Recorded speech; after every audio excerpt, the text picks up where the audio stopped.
First trip to New York? Yes. Anything edible in there? No. Livestock?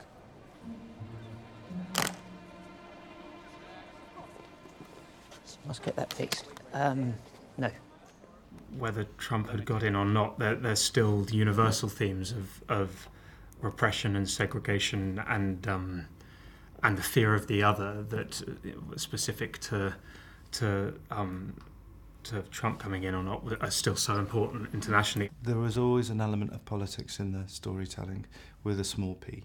And really, it was, Joe wrote it before Trump really came into ascendancy, so it's not really in any way a comment on Trump, but I think it is an exploration of a cycle in time that can sort of ease its way back in some ways.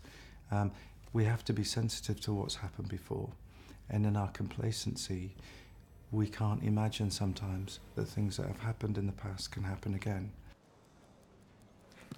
Welcome to New York.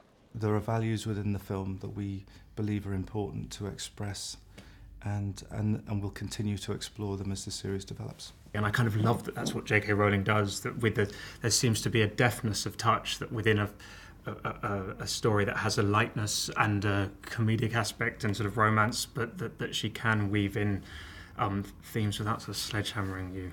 She's got her finger on the zeitgeist, on the pulse in such an unbelievable way, and I think we're all really proud to be a part of something that has such strong messages of tolerance, of finding common ground in difficult times, of looking past what separates us. Wake up, Mr. Nomad. Mercy, Lewis, what is that? We, all of us who in the quartet, were kind of fans ourselves, and that fear of going into something, if you're a fan of something and not wanting to be the ones that come along and ruin it, if we've made something that they enjoy. It's almost more now when journalists ask questions like that we realize, the expectations of the fans. Yeah. But when we were making it, we were just trying to tell the best story we could. Probably the best thing they could say is that it feels like coming home. It's Jo's world, it's her spirit, her DNA, the values that she's always championed. I'm not even going to suggest that there's a worse thing, because that's tempting fate. There's nothing any fan could say that's worse than the things I say to myself in my own head. Do you know what I mean? There's no criticism that is as bad as my own. When I was working on the film, I was listening to these old clips of Barbra Streisand, because I'm from New York, but the accent that they wanted me to do in the film was a little bit thicker, and I found this clip of her, and she was at the beginning of her career, and they were interviewing her on an airplane, and they said, "But I've heard you're insecure," and she said, "Well, I have a confidence and an insecurity," and they drive each other, and so it can be pretty dark up there, but it's also a useful motivator, I think. You're the guy with the case full of monsters, huh? News travels fast. In real life, the most fantastic beast I've ever encountered is probably... Actually, it's probably a walrus. I know that sounds really banal, but a walrus is the most amazing creature. It almost looks like we could have designed it in our visual effects department. They're enormous, and they make the most beautiful barking sound, and they look slightly ludicrous and crazy, and they're so inelegant out of the water.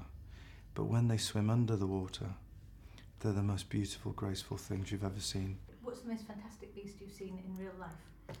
Eddie Redmayne. Oh, I love you. I think that... No, I really do sort of mean that in terms of the process of don't- working on the film, don't. because we all had to... Is it too much to say nice things about you? Yes. Okay. Revolting.